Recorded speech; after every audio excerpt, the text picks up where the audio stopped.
오늘 다룰 주제 장애 유형입니다. 요 장애에 대한 얘기는 제가 뭐 늘상 강조하는 것 같아요. 이런 부분들은 굉장히 중요합니다. 이 장애라고 하는 것은 일종의 선증상이기도 해요. 그러니까 장애 증상하고 보안상의 문제가 났을 때 발생하는 증상들이 있어요. 굉장히 많이 닮은 구석이 있습니다. 그래서 이런 걸 싸잡아서 나중에 이제 한 번에 부를 때 뭐라고 얘기를 하냐면 그냥 이상징후라고 얘기합니다. 그래서 이상징후가 발생을 하게 되면은 그 이상징후 때문에 이거에서 깊이 들어가 봤더니 아, 시스템 장애구나. 아니네, 이건 보안 이슈네. 이렇게 판단을 하게 되는 거죠. 그래서 이상징후라는 게 먼저 나오고 보안이든 장애든 판단이 이루어집니다. 물론 이제 이 깊이 들어가면 또 할 얘기가 산더미겠지만 그냥 그런가 보다 정도로 생각하시고, 이 중에서 이제 전송에 해당되는 부분, 네트워크에서 TCP가 담당하고 있는 전송 유형에 관한 장애 이야기를 좀 해보려고 합니다. 요거는 소켓, 우리가 이제 소켓 얘기를 제가 굉장히 많이 했는데, 이 소켓 프로그래밍을 하시는 분들에게도 직접적으로 영향을 주게 됩니다. 즉, 소프트웨어를 개발하는 사람이다, 나는 소켓을 이용해서 뭔가 한다라고 하는 분들은 오늘 이 설명을 정말 잘 기억해 두셔야 됩니다. 네, 그래서 장애 유형이 뭐가 있는지 잘 보셔야 돼요. 자, 그래서 대표적인 장애 유형 뭐가 있냐? 뭐 이렇게 되거든요. 일단 뭐가 있냐면은 네트워크 인프라에서 발생하는 장애 유형인데, 패킷이 중간에 유실되거나 날아오다가 순서가 바뀌거나 이런 경우, 그러면은 이 두 가지 증상 때문에 따라오는 결과적 현상이 있는데 그게 요놈이에요. 그러니까 이 리트랜스미션하고 duplicated acknowledgement는 이 로스가 됐든지 순서가 뒤바뀌었든지 이럴 때, 요럴 때 발생한다. 요럴 때.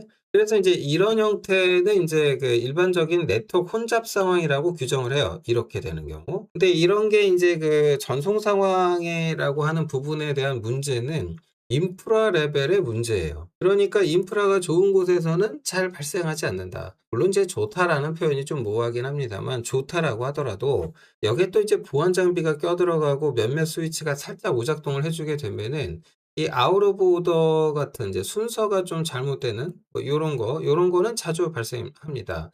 제가 여기 패킷이라고 썼는데 뭐 TCP니까 사실은 FM대로 얘기하면 이제 세그먼트라고 표현해야 되는데, 뭐 이제 그 둘을 구별해서 잘 말을 안 하시는 것 같아요. 실무적 관점에서 보면 뭐 패킷이 유실됐다, 뭐 세그먼트가 유실됐다, 뭐 그냥 같은 맥락에서 그 두 개의 어휘를 혼용한다라는 점은 기억해 두시기 바랍니다. 자, 어쨌든 요런 게 이제 인프라 수준에서 문제가 있을 때 발생을 하는데, 이게 이제 뭐 크게 문제가 없는데, 인프라에 문제가 없는데 발생한다 그러면은 사실 이 로스 부분은 뭘 또 생각을 하셔야 되냐면요. 요게 뭔가 유실되는 경우는 보안적인 이유도 굉장히 많아요. 보안 때문에. 대표적으로 이제 그 네트워크에 유통되는 단위가 이제 패킷인데, 대표적으로 이 패킷을 통제하는 패킷 필터링을 해주는 그 패킷 필터링 방화벽이 있어요. 그럼 얘는 말 그대로 네트워크 패킷을 필터링 해버리거든요. 걸러버린다는 뜻이에요. 그러면 로스가 나겠죠. 그러면 이런 거는 장애라고 볼 수는 없겠죠. 정상적인 보안 활동이라고 봐야 될 텐데, 어찌됐거나 송수신하는 엔드포인트 호스트 관점에서는 패킷이 유실된 거죠. 그 사실은 바뀌지 않아요. 그러니까 이제 엔드포인트 네트워크에 유통되는 그 단계에서 이제 보안 수준에서 차단이 이루어질 수도 있지만 엔드포인트에서는 그냥 장애라고 볼 수밖에 없는 거죠. 그러니까 제가 지금 뭐 장애에 대한 얘기를 하고 있는데, 이 얘기를 할 때 이제 보안이라고 하는 부분까지 엮어가지고 항상 섞어서 생각하셔야 돼요. 뭐 그러려고 그러는 건 아니지만, 사실 의도된 건 아니지만 보안 때문에 이것이 하나의 원인으로 작용하는 그런 사례들은 생각보다 많다. 어쨌든 네트워크 장비 수준에서 발생하는 인프라 레벨 문제다. 이런 일이 발생하게 되면 어찌됐건 네트워크단에 뭔가 안정성이 저해된 상황이다라고 볼 수 있겠죠. 그래서 이제 이런 걸 어떻게 해결해야 되나요? 이제 요걸 따져보는 겁니다. 자, 그래서 비교적 최근에는 이제 발생 빈도가 낮은 유형의 이제 낮은 정도의 이제 장애 유형이다, 이렇게 볼 수 있어요. 자, 그 다음에 이제 TCP 장애 유형 중에 이제 여러분들 특히 소켓 프로그래밍 하실 분들, 뭐 어플리케이션 관련돼 가지고 뭔가 하셔야 되는 분들이 아셔야 될 대단히 중요한 게 바로 요 제로 윈도우입니다. 이 제로 윈도우, 이거는 정말 정말 중요합니다. 이게 수신측 버퍼에 여유 공간이 하나도 없을 경우에 발생한다라는 거예요. 그런데 여기서 말하는 이 버퍼는 정확히 말해서 어디 버퍼냐면 운영체제 버퍼입니다. 운영체제. 운영체제 버퍼에 공간이 하나도 없을 때 그때 발생해요. 그때. 그러니까 만약에 이 제로 윈도우가 나온다라고 하면은 이때 원인을 어디 가서 찾아야 되냐인데 크게 두 놈한테 가서 찾아야 돼요. 첫 번째로는 그 운영체제 레벨에서 이 현상이 벌어진 거거든요. 그러니까 운영체제에서 왜 이런 일이 벌어졌는지 조사해야 되겠지만 결과적으로 보면 그래서 OS 문제인가? 라고 하면 그럴 가능성은 매우 매우 매우 매우 낮습니다. 그럼 대부분 어디가 원인이냐? 어플리케이션 프로세스가 원인이에요, 주로. 이 버퍼라고 하는 거 두 곳에 있습니다. 운영체제에도 있고 어플리케이션에도 있어요. 그런데 이 어플리케이션에서 어떤 이유인지 네트워크에서 수신된 데이터를 빨리 치워주지 않아가지고 OS의 여유 공간이 없어져서 발생하는 그런 경우입니다. 이런 거는 명백하게 프로그램의 오류입니다. 명백하게 프로그램 오류예요. 그러니까 발생되는 현상은 네트워크에서 발생하지만 그 근본 원인은 어디에 가 있는 거냐면 이 속해 사용하는 어플리케이션의 논리적 하자이거든요. 그러니까 이거는 대응을 하려고 그러면 어떻게 해야 돼요? 아니 이게 장애 유형 1번 같은 경우는 생각해 보면은 이거는 그래 뭐 여기 네트워크 인프라의 문제인가? 네트워크를 우리가 어떻게 해야 되나? 이 생각을 해야 되겠지만 자, 그게 아니고 여기에서 이제 요런 식의 문제가 생겼다라고 하면은 이런 거는 프로그램 코드를 고쳐야 돼요. 그러니까 이제 이 웃긴 거죠. 아니, 나는 네트워크 담당자인데 난 지금 코딩 코알못인데 나는 네트워크 전문가지 내가 무슨 코딩 몰라요. 라고 하시더라도 이 레벨의 수정과 대응이 이루어지지 않으면 대책이 없다는 사실을 알고는 계셔야 됩니다. 자, 이제 장애 유형 이제 이 부분에서 조금만 깊이 조금 가봅시다. 이제 요거부터 요 제로 윈도우까지 가야 되는데 그 전에 먼저 요거부터 한번 생각을 해보죠. 네트워크에 PC가 한 대 있어요. 얘가 이제 네트워크 인터페이스 빠져가지고 L2 액세스를 지나 디스트리뷰션을 거쳐서 뭐 게이트웨이 라우터 타고 나가서 인터넷에 도달하겠죠. 이런 식으로. 그거는 상대방도 마찬가지일 거예요. 근데 여기 뭐 그냥 어떤 서버 하나 있다 이렇게 해봅시다. 그러면 여기에서 이제 유통 간에 그러면 이 PC로부터 서버 사이에 여기가 이제 패킷의 유통 경로잖아요. 그러면은 여기서 지금 네트워크 스위치라고 부를 수 있는 게 몇 개가 보이느냐. 지금 이 그림에서만 보더라도 요 스위치도 있고 라우터도 있고 액세스 여기 또 있고 그죠? 여기 L2 액세스 있고 뭐 이런 것들이 모조리 다 스위치거든요. 그러니까 트래픽이 갈 때는 이걸 다 통과해서 간단 말이에요. 이렇게. 그러니까 양쪽의 통신이 이루어질 때 이 유통의 경로가 중간중간에 여러 개가 포함되어 있고 그래서 이제 엔드포인트 단말까지 통신이 가능하다 이거예요. 그런데 저 중에 정말 딱 한 놈이라도 바보짓을 하게 되면은 유통이 잘 되다가 어느 지점에서 탁 끊겨버리게 돼요. 자, 인터넷이라고 하는 것은 라우터의 거대한 집합체다라고 제가 말씀드린 바 있는데 그러면 인터넷 구간이다라고 말할 수 있는 부분은 대략 이 라우터를 타고 나가서 여기서부터 여기까지가 이제 인터넷 구간일 거고 그럼 여기 라우터가 몇 개쯤 있나요? 그러면은 대단히 많음. 그냥 웬만하면은 수십 개 있어요. 웬만하면은 누구랑 통신을 하든 중간에 라우터가 수십 개 나옵니다. 보통 그냥 2, 30개는 나온다라고 보시면 돼요. 어디랑 통신을 하든지 간에. 그러면 그 2, 30개 중에 하나라도 오동작을 해버리면 통신은 안 되는 거죠. 그러니까 패킷이 아예 못 갔다. 그럼 유실되는 거고 그게 아니고 중간에 순서를 얘가 뒤바꿔 버렸다.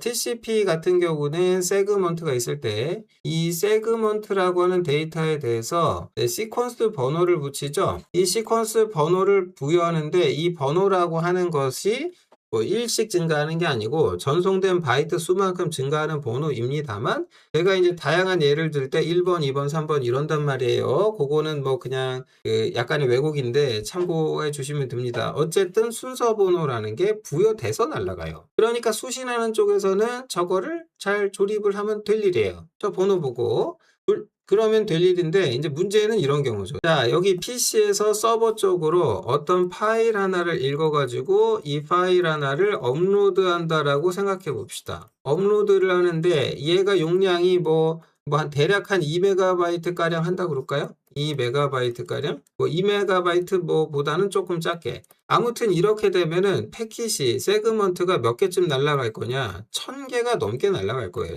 무조건 1000개 이상이에요, 이상. 그러면 겨우 2MB에 대해서도 세그먼트가 1000개가 넘게 쫙 날아가게 돼요. 그러면 이제 그걸 그래프로 그려보면은 이렇게 되겠죠?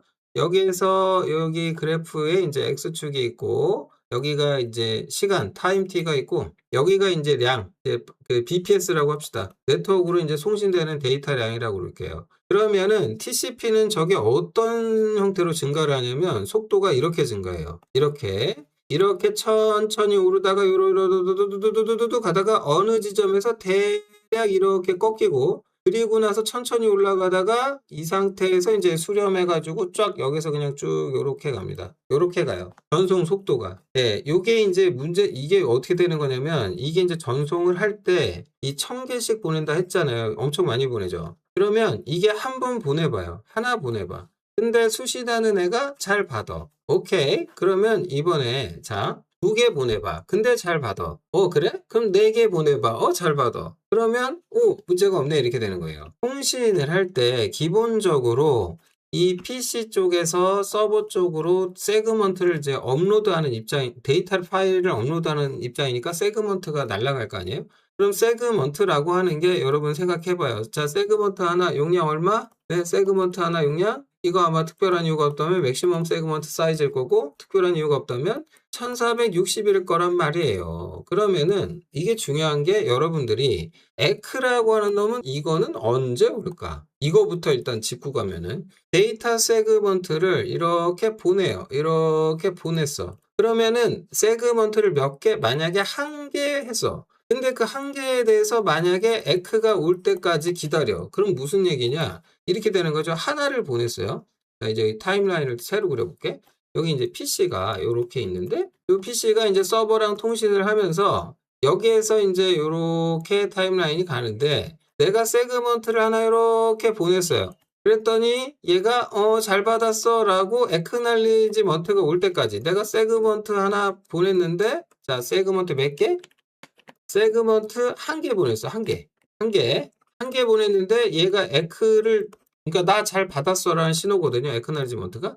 그럼 어떻게 되냐면 얘가 하나 보내놓고 이만큼을 이제 뭐 하게 되냐면 전송을 하는 게 아니라 이때 웨이트가 걸려요. 뭘 기다리냐? 에크날리지먼트가 올 때까지. 이 에크날리지먼트는 뭐냐면 얘 입장에서, 즉 서버 수신 측 입장에서 나 잘 받았음, 잘 수신했다 이 뜻이에요. 그러면 하나 보내고 액크날리지먼트 받아봐. 그러면 잘 받았네. 그러면 이제 그 다음에 이게 이렇게 해서 잘 받았다고 판단이 되면 어떻게 되냐면 이렇게 해요. 이번엔 그렇다면 내가 2개를 날려주지. 이런 식으로 2개를 날립니다. 그러면 이때 이제 처음에 1번 갔다가 그 다음에 세그먼트 2번, 3번을 한 방에 보내. 이런 식으로 쫙쫙쫙 보내버려. 그러면 수신하는 애가 잘 수신했다 그러면 나 잘 받았어요 라고 또 액크날리지먼트가 올 텐데, 이때 액크날리지먼트가 올 때 번호가 뭐냐면 나 3번까지 잘 받았다?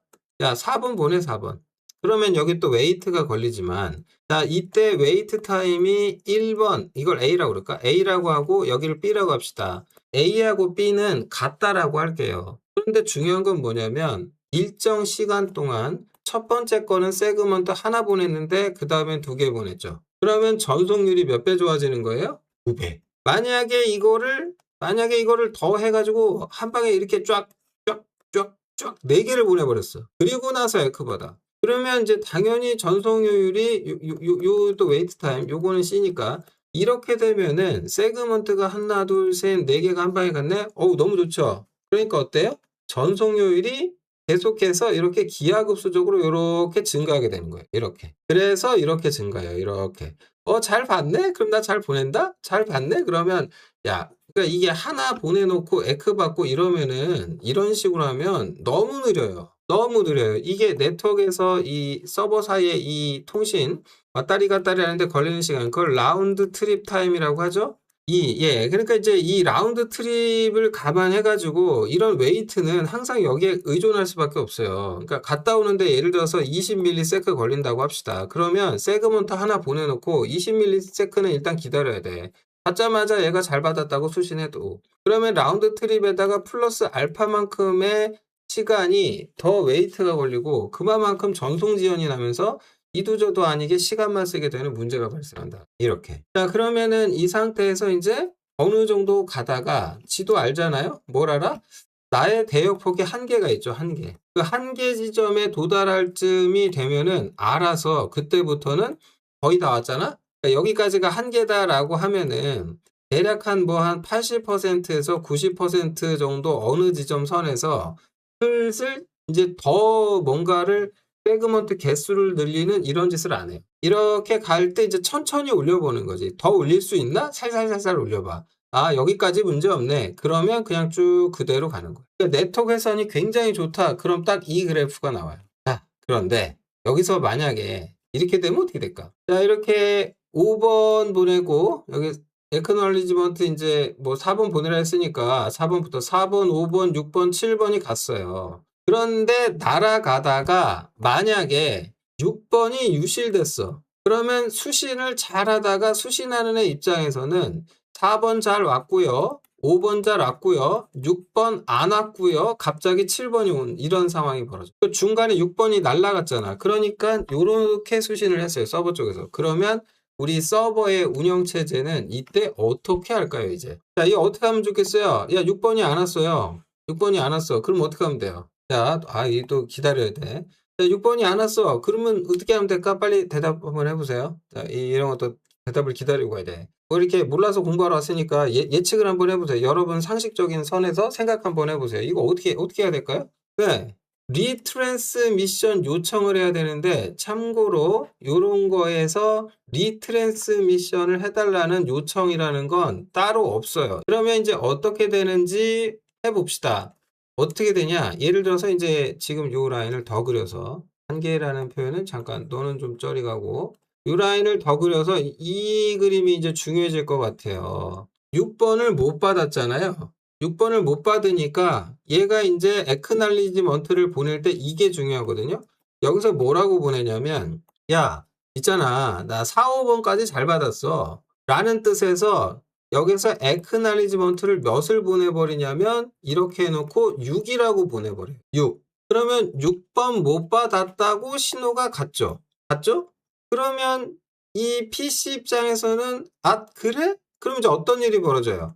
그래 너 못 받았구나. 아 나 두 개 다 보냈는데 이미 보냈는데 그럼 어떻게 하냐면은 이렇게 두 개가 다시 가요. 자 6번하고 7번이 다시 가요. 그러면 이 서버 쪽 입장에서 보면은 7번을 이미 받았죠. 근데 7번을 한 번 또 받잖아요. 그러면 서버 입장에서 7번은 이게 뭐가 된 거냐면은 이렇게 된 거죠.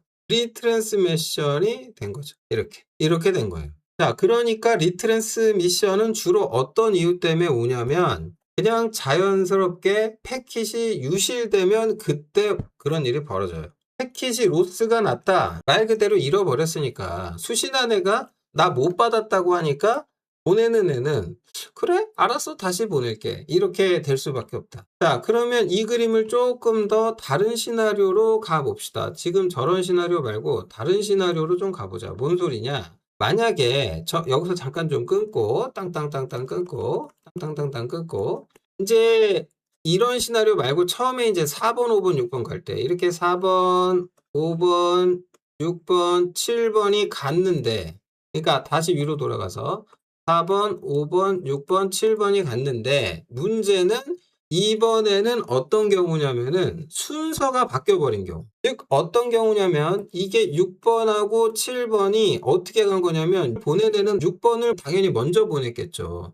근데 이 6번이 나중에 도착하고요. 여기 시점에 도착을 해버린 거고 7번이 먼저 도착을 한 거예요. 7번이 깡총 여기서 7번이 먼저 도착한 거예요. 7번이 오고 6번이 와버렸어요. 그럼 수신하는 애 입장에서는 4번 오고 5번 오고 6번이 안 오고 7번이 온 다음에 6번이 오는 이런 현상이 관측돼요. 그러면 여기에서 이제 문제가 어떻게 되냐면은 자, 이런 상황이다라고 가정. 그러면 이 상황에서 수신한 애가 행동을 잘해야 되는데 수신한 놈이 야 있잖아 나 놓쳤거든? 이러면서 만약에 여기에서 6번 다시 보내달라고 하면 어떻게 되는 거예요? acknowledgement 이거 나 5번까지 잘 받았어. 그러니까 6번 다시 보내줘. 6 이래버리면. 그럼 다시 오겠죠. 뭐하고 뭐가?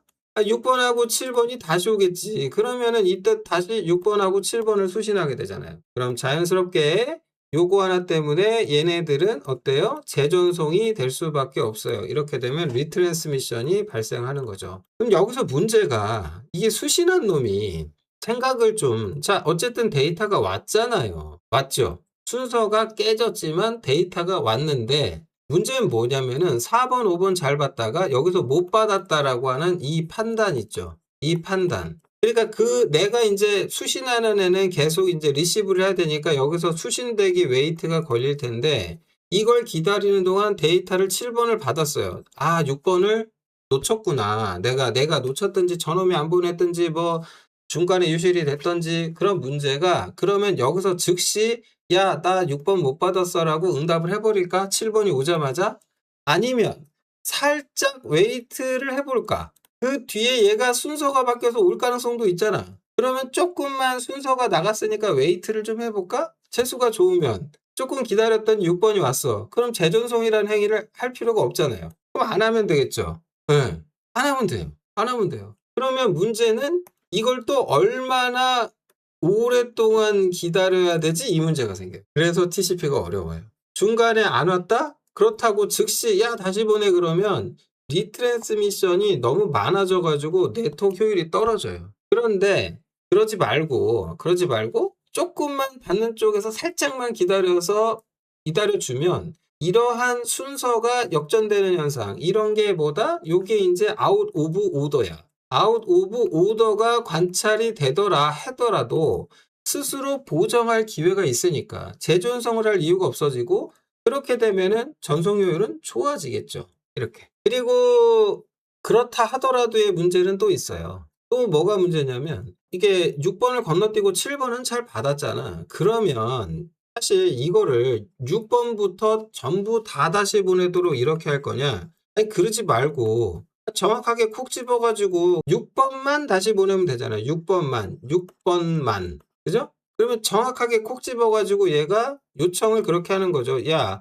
7번, 요거 잘못 그렸어. 요거 7번 필요 없고 6번만 다시 보내. 그러면 6번만 다시 받아서 여기 딱 넣어가지고 조립을 해버리면 되잖아요. 자, 무슨 말인지 아시겠죠? 여기 보면은 중간에 4번 오고 5번 오고 6번만 중간에 빠졌는데 야 6번 다시 보내줘 라고 해버리면 보내는 애는 6번 7번을 두 개 다 다시 보내요. 이런 거를 부르는 방식이 Cumulative Acknowledgement라 그래요. 이런 걸. 그러니까 비효율적인 거야. 그래가지고 개선하게 된 게 어떤 게 된 거냐면 야 어쨌든 네가 7번까지 잘 받았으면 정확하게 빠진 2만 다시 받으면 되잖아. 6번만 콕 집어서. 이렇게 작동하는 메커니즘을 뭐라고 그러냐면 얘를 Selective Acknowledgement라고 불러요. 이렇게. 이걸. 당연해 보이죠? 당연해 보입니다. 날아갔다고? 그것만 없으니까 그것만 다시 받으면 되잖아. 굳이 7번을 또 보낼 이유가 없는데, 그죠? 그래서 잃어버린 것만 딱 받겠다. 요게 Selective Acknowledgement예요. 당연해 보이죠?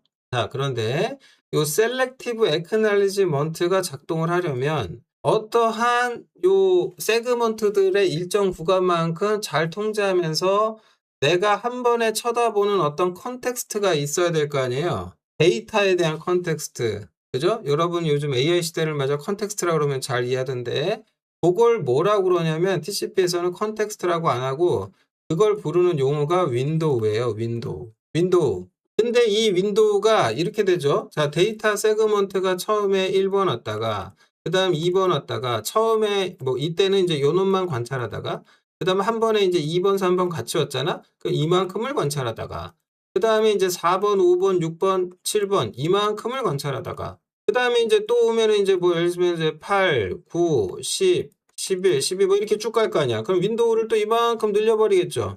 그런데 윈도우가 왼쪽에서 오른쪽으로 약간 미끄러지듯이 쫙 가잖아.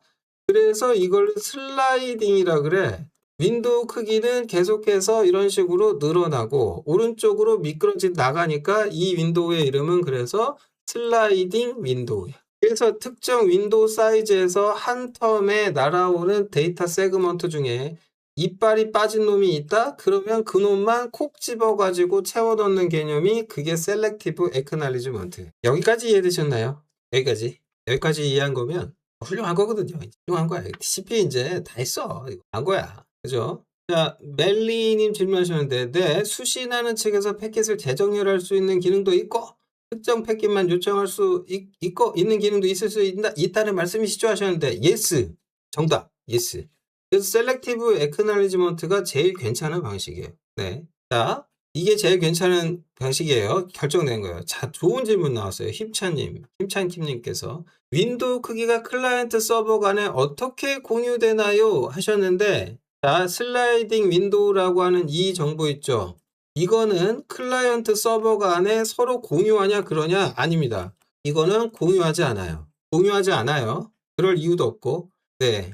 그 다음에 네, 공유하지 않아요. 4, 5, 6, 7 한꺼번에 보냈는데 5까지 받자마자 갑자기 에코 6 보내버리면 안 될 것 같아서요. 하셨는데 5까지 잘 받았는데 여기까지 잘 받았는데 갑자기 에코 6 이거 보내버리면 안 되죠. 네. 그잖아요? 그러니까 2개씩 오는 줄 알고 받는 쪽에서 그러니까 숫자가 한 방에 올 수 있는 게 1개, 2개, 뭐 4개, 8개 이렇게 증가하고 있는데 수신 측에서 2개 왔구만. 그냥 나는 이 시점에 에크를 보내버려야지 이럴 수 있잖아요. 이 시점에 나는 에크를 보내야겠다 이렇게 판단할 수가 있는데 이렇게 하게 되면 어떻게 돼요? 쓸데없는 에크가 오게 되겠죠. 근데 사실은 이거는 보내는 애 입장에서는 어떻게 되냐면은 이렇게 되겠죠? 데이터가 쭉 가다가 예를 들면은 이제 이렇게 가다가 자, 1개 잘 받아서 에크 왔잖아요? 2개 잘 보내서 에크 왔잖아요?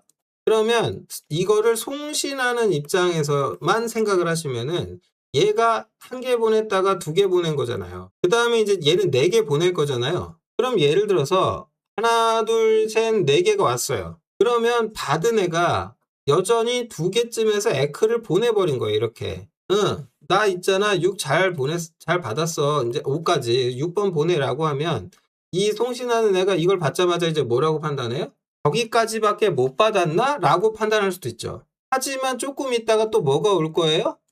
나 7번까지 잘 받았어. 가 될 거고, 그러면 나 8번, 이제 에크날리지먼트가 오는데, 이번에는 8번이 올 거 아니에요. 그래서요, 보내는 애가 이만큼을 뭉터기로 보냈잖아요? 그럼 얘는 이제 또 뭐 하게 되는 거예요? 또 웨이트 하는 거예요. 또 웨이트. 그러니까 받은 놈이 이렇게 중간에 에크를 치고 들어올 수도 있고 여기쯤에서 에크를 보낼 수도 있고 아니면 대략 여기쯤에서 에크를 보내버릴 수도 있어요. 에크는 그래서 언제 오는 거냐? 보내는 놈 마음이에요. 수신하는 쪽에서 이쪽에서 그냥 지 마음대로 보내요. 네. 그러면은 이제 송신하는 애는 그걸 좀 판단을 해야 돼. 받는 놈이 에크날리지먼트를 참 먹같이 보내네. 좀 나랑 좀 얘랑은 합이 안 맞아. 합이 안 맞아. 야 임마 1248 방식으로 가야지. 1248 16 이렇게 가야지. 너 지금 2개마다 에코 보내고 진짜 얘 진짜 눈치가 없네. 한국인 같으면 그죠? 근데 TCP는 안타깝지만 지금 이런 에크날리지먼트와 관련된 규정이 있죠. 도대체 이놈의 에크는 언제 보내야 되나요? 라고 하면. 그리고 또 하나 굉장히 중요한 거.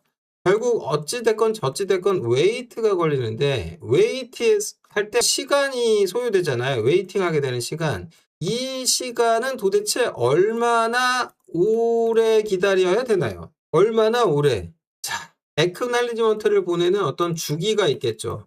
이 주기는 이 타이머에 결정적으로 영향을 받을 거예요. 얼마나 오래 기다릴 것이냐 이거에 따라서 에크 주기는 바뀌어요. 그러니까 TCP에서 내부 메커니즘 중에 제일 복잡한 놈이 뭐냐?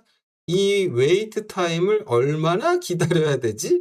LI 이거예요. 그리고 이거에 대해서는 소위 이제 표준이라고 하는 부분이 없어요, 이게. 그래서 TCP라고 하는 놈이 통신 프로토콜이지만 이거는 규정에 대한 것만 있어요. 그럼 이 규정을 소프트웨어로 구현을 해야 될 거 아니에요? 그러면 이런 거는 얼마 기다려야 돼요? 이런 거 있죠? 이거는 구현하는 쪽에서 마음대로 할 수 있어요. 네, 마음대로 해버릴 수가 있어요. 그러니까 이제 문제가 뭐냐면 TCP인데 TCP의 임플레멘테이션이 종류가 되게 많아요. 그러니까 예를 들면은 컴파운드 TCP도 있고 뭣도 있고 뭐 레노도 있고 뭣도 있고 종류가 몇십 가지가 있어요. 몇십 가지가. TCP가 한 종류가 아니에요. 수십 가지가 있어요. 그러니까 이게 이제 웃겨지는 거지. 예를 들어서 보내는 애가 이제 자, 요거 마무리하고 답변 드릴게요. 자, 보내는 애가 얘가 윈도우인 거예요. 그 수신하는 애는 이제 리눅스야.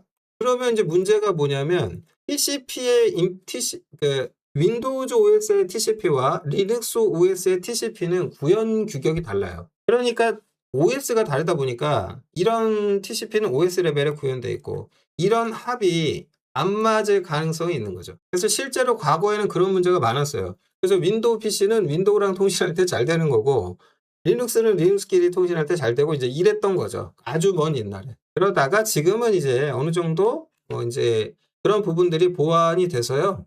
최근에는 이제 어느 한 지점에서 호환성도 띄고 대동단결해서 문제를 해결한 거죠. 참고하시기 바랍니다. 자, 요 윈도우 슬라이딩 윈도우하고 여기서 이제 좋은 질문도 나왔는데 TCP 공부할 때 제일 짜증났던 게 제 기억 중에 하나가 이 슬라이딩 윈도우가 있잖아요. 슬라이딩 윈도우가 있잖아요. 이놈이 있고 그 다음에 그냥 윈도우 사이즈가 있어요. 그래서 이 둘은 같은 건가요? 다른 건가요? 라고 하시는데 둘은 결과적으로 말씀드려서 다른 겁니다. 슬라이딩 윈도우는 이때 윈도우는 요즘 유행하는 말로 치면은 토큰 콘텍스트 같은 말이야. 그래서 윈도우 크기가 늘어난다는 얘기는 한 번에 보겠다. 관리 감독하는 어떤 단위의 크기가 어떻다라고 하는 요 얘기하는 거고요. 요거 얘기하는 거고 요 밑에 윈도우 사이즈라는 건 뭘까? 그거는 그거는 뭐냐면 예를 들어서 데이터가 네트워크로 들어오잖아요. 그럼 네트워크에서 데이터가 이렇게 들어와요. 자연스럽게 다음 슬라이드로 이어지는데 들어오는데 어떤 세그먼트들이 줄줄이 사탕으로 들어올 거 아니에요. 그럼 세그먼트가 들어오는데 1번 세그먼트 왔어요. 그 다음 2번 왔어요. 뭐 3번 왔어요. 쭉 이렇게 해서 뭐 n번이 오고 이럴 거 아니에요. 그러면은 데이터가 일단 오면은 이렇게 수신한 데이터는 네트워크 인터페이스 카드를 거쳐서 이 닉을 거쳐서 어디에 저장이 되냐면 이 TCP라는 프로토콜에 얘가 이제 소켓인데 본질이 파일이잖아요. 얘가 파일이라고 했어요. 그런데 파일 IO를 만약에 얘를 버퍼드 IO를 한다 이거야. 그럼 대부분이 기본적으로 요건데 버퍼드 IO를 하든 말든 어쨌든 TCP는 TCP 고유의 버퍼 메모리 공간을 따르고 가고 있어요. 그래서 여기에서 이제 뭔가 오면은 오케이 너 1번 왔냐? 오케이 여기 너 여기 좀 들어가. 그럼 여기 1번 왔어요. 그럼 여기 2번 왔죠. 그 다음 3번 오고 쭉 가서 여기까지 찼어요. n번이 왔어요. 그럼 문제는 이 버퍼의 남은 여유 공간 이 부분이 점점 줄어들겠죠. 요 여유 공간이라고 하는 부분이 있잖아요. 여유 공간. 이 공간이 점점 소진될 거예요. 이 공간을 부르는 그게 뭐냐면 이놈이 바로 요놈이 윈도우 사이즈예요. 요게 윈도우 사이즈야. 요놈이. 그러니까 얘기를 잘 들으셔야 돼. 여기서 윈도우 사이즈가 뭐예요? 라고 물으면 이게 말이 좀 길어지는 게 이게 이제 수신 측이죠. 수신 측이죠. 데이터를 수신하는 수신 측 TCP 어떤 버퍼가 있으면 이 버퍼의 여유 공간이에요. 여유 공간. 예, 여유 공간이에요. 달라요. 둘은 달라요. 슬라이딩 윈도우랑 윈도우 사이즈는 그때 말하는 윈도우가 다른 개념이에요. 우리가 창문을 통해서 어디를 보죠? 슬라이딩 윈도우는 그때 말하는 윈도우는 정말 창문이에요. 창문의 크기 같은 걸 얘기하는 거예요. 네.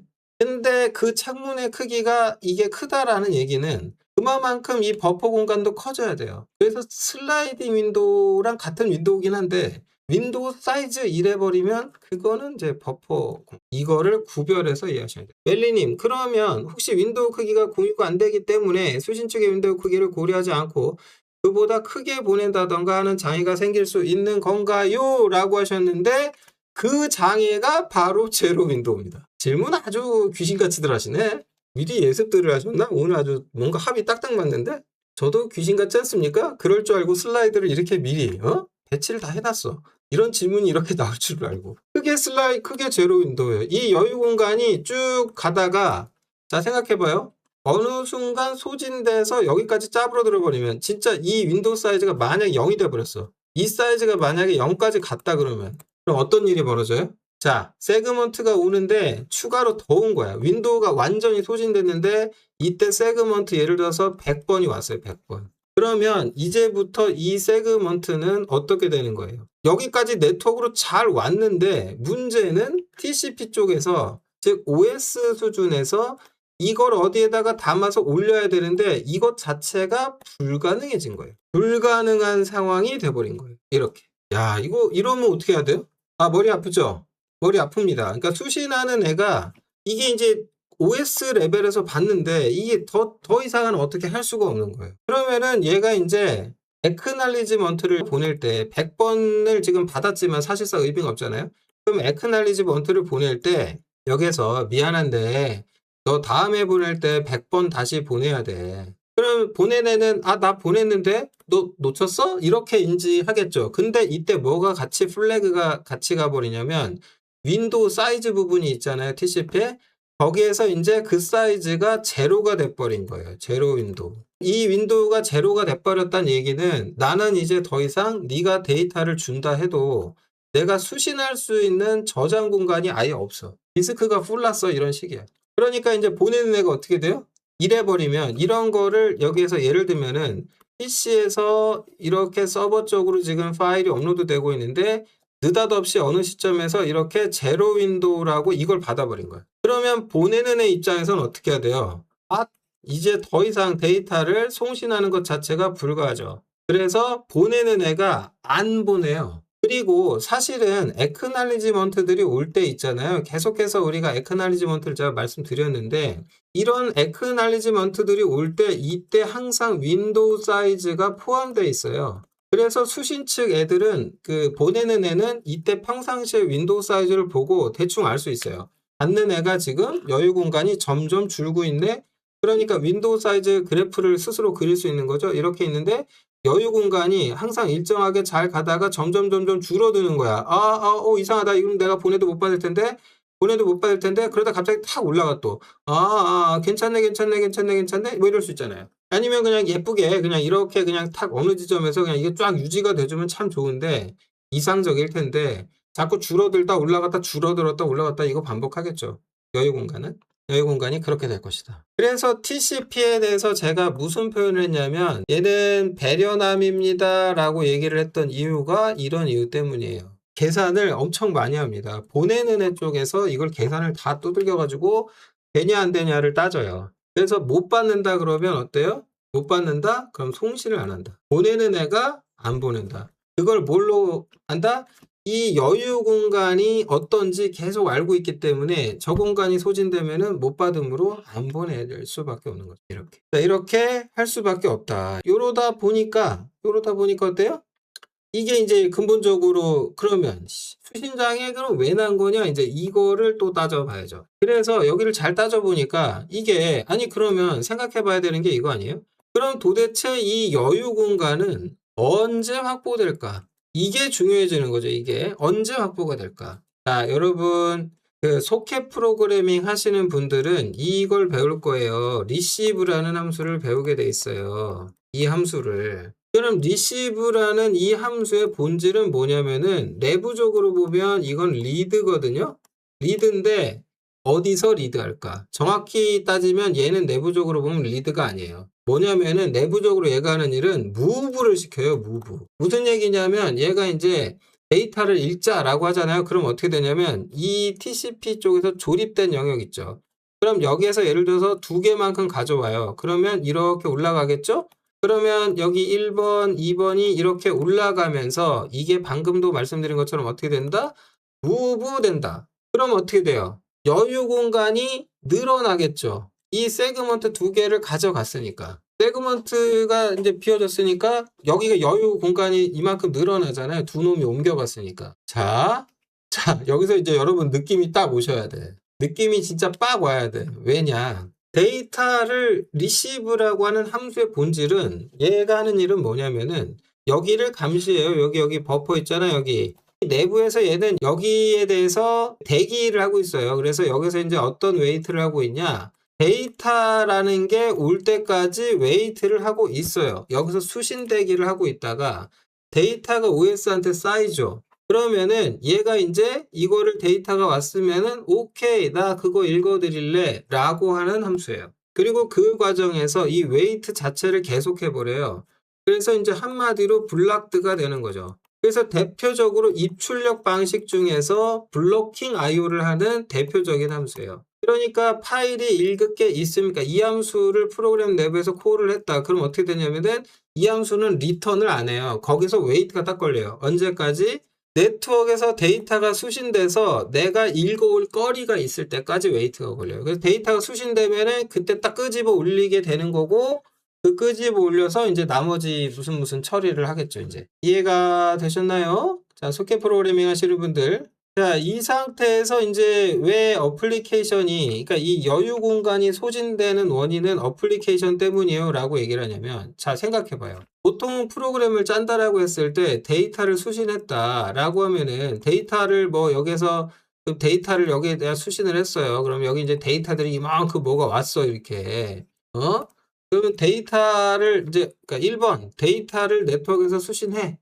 이렇게 수신을 했어. 1번 수신을 했어. 그러면 데이터가 왔는데, 그러면 이제 이거 뭐 그냥 이거 하나? 아니지. 이제 또 뭐 해야 돼? 2번. 어떤 처리 절차를 거치겠죠. 처리. 자, 문제는 이거예요. 자, 여기서 처리 절차를 거치고, 처리 절차를 거쳤어. 그런데 이제 뭐 블라블라 뭐 다 했어. 그럼 어떻게 되냐면, 다시 대기하러 가요. 다시. 데이터를 수신하러 가요. 근데 문제는 이거예요. 리시브하는 거는 얘는 내부적으로 제가 move라고 말씀을 드렸는데 이 처리하는 거하고 이제 뭐하고 비교를 하셔야 되냐면 수신 속도요. 이 둘을 비교를 좀 해야 돼. 예를 들어서 수신하는 속도가 굉장히 빨라요. 그러면 수신 속도에 따라서 수신하는 데이터의 양이 결정이 되겠죠. 근데 이 처리라는 게 지금 어떤 데이터를 받았는데 예를 들어서 3초 걸렸다 해봅시다. 3초. 예를 들어서 3초 걸렸다. 만약에 이 데이터 처리하는데 3초 걸렸다. 그러면 여기서 데이터라고 하는 게 이렇게 또 3초간 어떻게 돼요? 뭐 하게 돼요? 수신할 거 아니야? 수신하는 속도하고 처리하는 속도하고 요 둘을 비교하는데 만약에 처리 속도가 수신 속도를 못 따라간다. 즉 수신 속도 승 이래버리면 어떻게 되는 거예요? 데이터가 아마 계속 쌓여갈 거예요. 즉 여유 공간은 결과적으로 완전히 소진될 겁니다. 그러니까 프로그램을 짤 때 어떻게 짜야 돼요? 이 둘을 리시브하고 처리하는 부분 있죠? 이 두 부분 있죠? 이 두 부분. 이 두 부분은 반드시입니다. 반드시 분리하셔야 돼요. 반드시 분리하셔야 돼요. 별도의 뭘로? 별도 스레드로. 리눅스 같으면은 정량 프로세스라고 하겠죠? 그런 걸로 분리해야 돼. 반드시 저렇게 해야 돼. 반드시. 저걸 만약에 안 했다? 그러면은 이게 이제 리시브하고 처리하는데 3초 걸리고 이러다가 그러니까 이제 어떤 증상이나 잘 되다가 데이터가 좀 몰리죠. 그러니까 실험실, 연구실 혹은 뭐 개발실에서는 잘 돼. 그러니까 데이터가 적을 때는 근데 실제로 이제 서버를 올렸더니 데이터가 미친 듯이 쏟아지는 구간이 생겨버릴 수도 있겠죠? 실시간으로 사용자가 몰려가지고 그럴 수도 있고 그러면 이제 수신 속도가 처리 속도를 역전하면서 제로 윈도우에 꼴딱꼴딱 숨이 넘어가겠죠. 그러니까 바로 이것 때문에 이런 현상 때문에 장애가 발생할 수밖에 없어요. 장애가 나요. 이렇게 되면. 그러면 이건 원인이 어디 있는 거예요? 네트워크? 아니죠. 운영체제? 아니죠. 어디에? 프로그램을 짠 놈이 바보같이 짰기 때문에 이렇게 된 거예요. 그래서 네트워크에서 무슨 채팅 예제 몇 개 따라하고 소켓 조금 안다고 진짜 그렇게 좀 그게 세상의 전부인 거냥 판단해갖고 서버 아키텍처 잘못 설계해버리면은 이건 100%. 그래서 보통 다 어떻게 처리하냐? 자료 구조를 따로 만들어요. 이렇게 뭐를 만드냐? 큐를 만들어. 그래가지고 이 리시브는 어떻게 하냐면 저 큐에 이런 뭐가 데이터가 오면은 여기다가 이렇게 싹 쌓아버려. 이렇게 착착착착 쌓아버려. 그러면은 이때 이제 여기에서 데이터들을 이 큐를 통해서 하나씩 꺼내 집어넣는 스레드가 뭐 하나, 둘, 셋 이렇게. 그래서 여러 스레드가 이 큐에서 데이터를 꺼내오도록. 즉 데이터 수신과 처리 주체 스레드를 완벽히 분리해서 수신 스레드는 이건 하나면 돼요. 하나면 충분하고 이거는 한 개면 돼. 이건 한 개면 되지만 이런 처리 스레드는 N개가 돼야 돼. 그죠?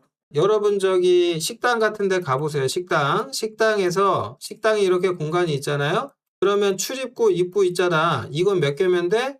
한 개면 돼요. 근데 여기 안에 손님들이 막 차면은 여기에서 이제 우리 알바생들 서빙 보셔야 되죠? 얘는 몇 명이어야 돼? 글쎄 식당 규모에 따라 달라지는 거죠. 자, 식당 규모에 따라서 알바생을 몇 명이나 뽑아야 되나요? 이렇게는 이거는 이제 그때그때 달라지는 거예요. 네. 이렇게 되면 그때그때 달라진다. 정답이 없어요. 정답이 없고 이거를 한 명으로 가져간다 그러면은 네, 그냥 이런 별로 좋지 못한 구조가 될 거고 이제 분리시켰다라고 하면은 이제 식당 내부 규모에 따라 계산기 두들겨 봐가지고 가야 되는데 보통 나중에 어디에 이제 영향을 받냐면 이 스레드라고 하는 것은 처리 주체이기 때문에 결국 이걸 구동시키는 컴퓨터의 CPU 개수가 몇 개지? 이걸 따져보게 돼 있어요. 이렇게. 자, 여기까지 질문. 여기까지 질문이요. 대단히 중요한 수업 했거든요, 지금. 이 지금 설명한 것까지 딱 이해하면은 이건 원리 끝이야. 그냥 제가 보기엔 소켓 프로그래밍도 잘하게 될 거고 나중에 이제 고성능 입출력 어쩌고 하다 보면은 이런 거 따지게 되거든요. 뭐 이런 소켓이 뭐 큐가 항상 나오게 돼 있고 그걸 어떻게 처리하고 이런 메커니즘. 그다음에 네트워크 단에서도 이런 특히 이제 그 윈도우 사이즈 제로 윈도우가 발생했다라고 하면 이건 네트워크 문제가 아니다. 수신 측의 문제고 보통의 수신은 클라이언트 하나 이거는 이제 생각 안 하죠. 서버 쪽에서 이제 업로드 되는 데이터가 수신 안 되는 뭐 이런 것 때문에 발생하는 문제가 있을 수 있는데 그 원인을 서버 사이드 어플리케이션에서 찾을 수 있게 되는 거죠. 적어도 서버 사이드 어플리케이션을 장애의 원인으로 지목할 수 있는 능력을 갖게 돼요. 그래서 오늘 설명한 요 내용은 슬라이드는 별로 없는데 제가 거기에 이제 더 씌워갖고 설명한 내용이 많죠? 네, 이런 건 잘 알아두시기 바랍니다. 요 그림 하나만 좀 마무리 짓까요? 어쨌든 장애가 났다 그러면 어떻게 될까? 이렇게 예쁘게 가야 되는데 수신하다가 그럼 어떻게 되냐면은 어느 단계에서 삐끗 해버렸다. 그럼 어떻게 되냐면은 잘 가다가 여기서 삐끗을 했잖아요. 이렇게 가다가 그러니까 여기서부터 다시 데이터량을 떨어뜨려. 그래서 그래프가 이렇게 가요. 천천히 이렇게 올리다가 이렇게 하고 다시 이 밑에만큼 안정권이 이 정도구나. 전체 대역폭이 얼마일지 몰라도 소위 안정화가 가능한 지점은 어디겠구만. 이렇게 하는 거죠. 이렇게. 그리고 그러다 또 삐끗하게 되면은 네. 그러니까 이것도 좀 선택을 해야 돼. 어느 시점에서 삐끗을 했다. 그러면 이걸 맨 바닥 0에서 재출발을 할 건지 살짝만 내릴 건지 즉 이 폭을 얼마나 또 조절을 할 건지 그거에 따라 전송률은 계속 바뀔 수밖에 없다. 그리고 제가 여기 직선으로 표현했는데 사실 이것도 만약에 확대를 한다면 이것도 이제 엄밀히 말하면 이것도 이제 확대해서 본다 만약에 그러면은 요렇게 약간 이렇게 지그재그일 거다. 네, 톱니 모양으로 그렇게 돼 있을 거예요. 이렇게 축소했을 때 직선처럼 보이는 것뿐이지 왔다 갔다. 여기까지 질문 없나요? 너무 어려운 거 했나? 네, 주무시나? 네, 모르겠네요. 네, 그러면 현재 시간이 10시 1분입니다. 10시 1분. 네, 10시 1분. 그래서 10시 1분이니까 네, 11분까지 10분간 휴식하도록 하겠습니다. 쉬었다가 수업 이어갈게요.